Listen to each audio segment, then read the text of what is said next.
So hello guys, so for today's video is naara ta karon og barak. So since wala tay duty kay di off na to, so gikatag Santo Niño karon ilaos ta og barak. So mo try.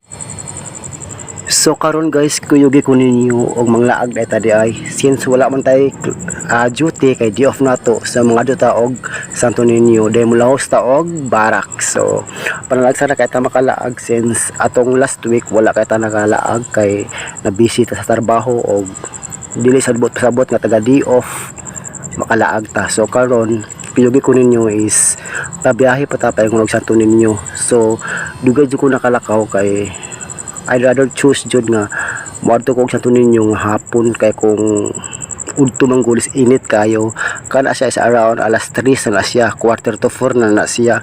So init gihapon kayo, so mas nindot man gud kayo para sa kuha lang nga moadto ko og Santo Niño nga kana bitong hapon na bitaw. Unya thankful sa ko kay ana nga time walay ulan, so ganang buntag ana samtang lang laba ko is gaulan siya, so abigalin ako dili ko madayon. So thankful sad ko kay ang panahon nga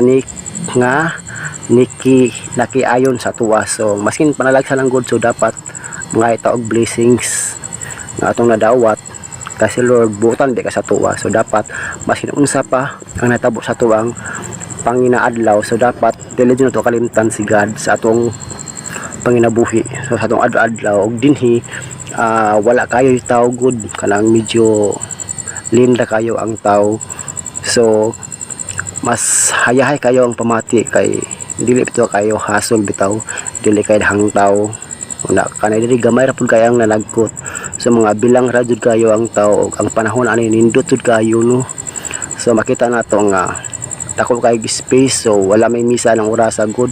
So nanagkot ra ko hindi ko man magud anak good ay sa adlawan man good dari na magud nagplano jud ako nga manhid jud kog Santo Niño nya kay pero dili jud ko musayo kay every time gud nga manhid kog Santo Niño god is hapon na jud ang akong gusto. So kanina human na tag panagkot, so padulong na taoguan, padulong taog barak. So galakaw ta diri sa likod.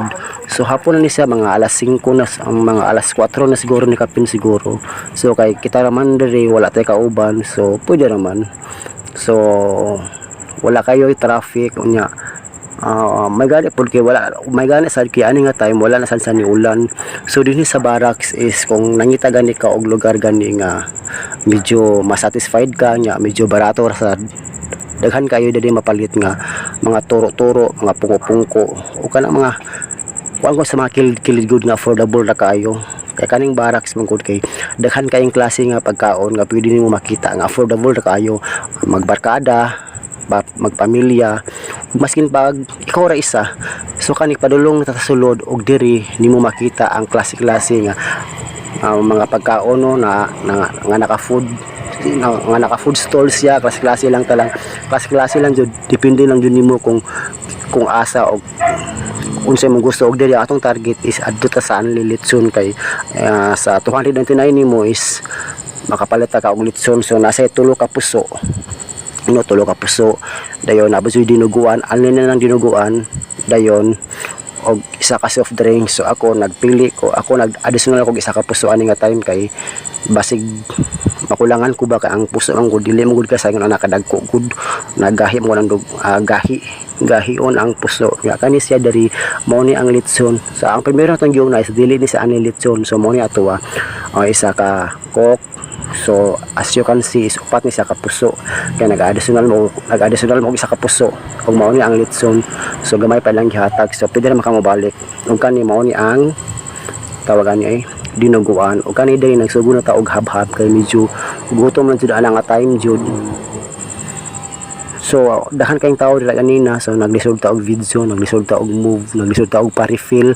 So kung taga Cebu gani ka or kung dili gani ka taga Cebu, kung nangita gani ka og pagkaon nga medyo swak kasi mong budget, so mas maayong medyo gabi na jud ta na human guys kay wag man tog hap-hap sa sulod is nabusog man ta, so natambay pa ta.